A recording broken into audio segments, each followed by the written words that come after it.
Assalamualaikum warahmatullahi wabarakatuh. Halo anak-anak, apa kabarnya hari ini?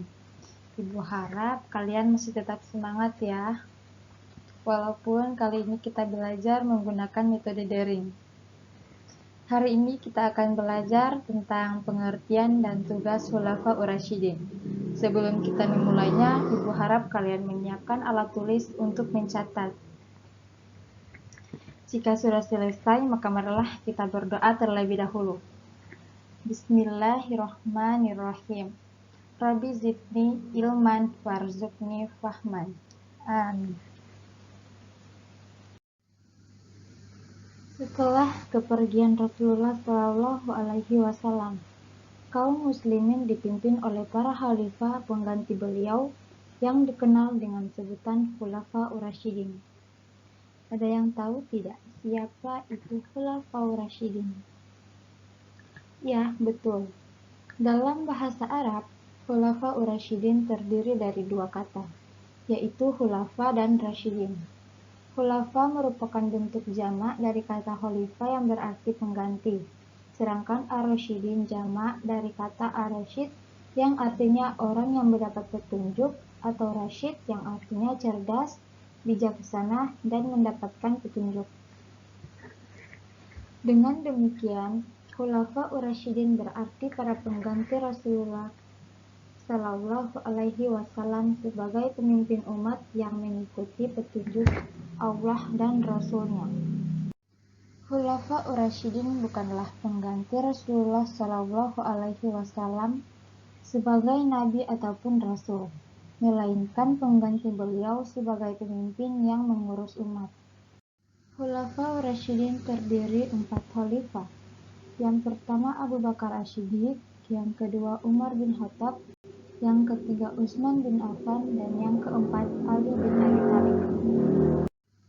Keempat sahabat tersebut tidak pernah menyebut diri mereka dengan Khulafaur Rasyidin, melainkan dengan nama Khalifah Rasulullah yang berarti pemimpin umat pengganti Rasulullah.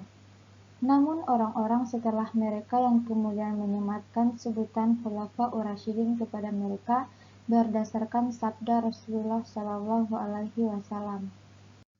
Sepeninggal baginda Nabi Muhammad Shallallahu Alaihi Wasallam, maka kepemimpinan umat Islam dipegang oleh 4 sahabat Nabi yang paling berjasa, yaitu Abu Bakar As-Siddiq, Umar bin Khattab, Utsman bin Affan, dan Ali bin Abi Thalib.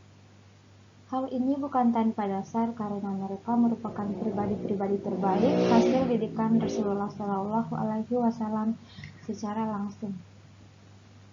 Tatkala Rasulullah Shallallahu Alaihi Wasallam wafat, kedudukannya sebagai utusan Allah tidak dapat digantikan, sebab beliau adalah Nabi dan Rasul akhir zaman dan dipilih langsung oleh Allah Subhanahu wa Ta'ala.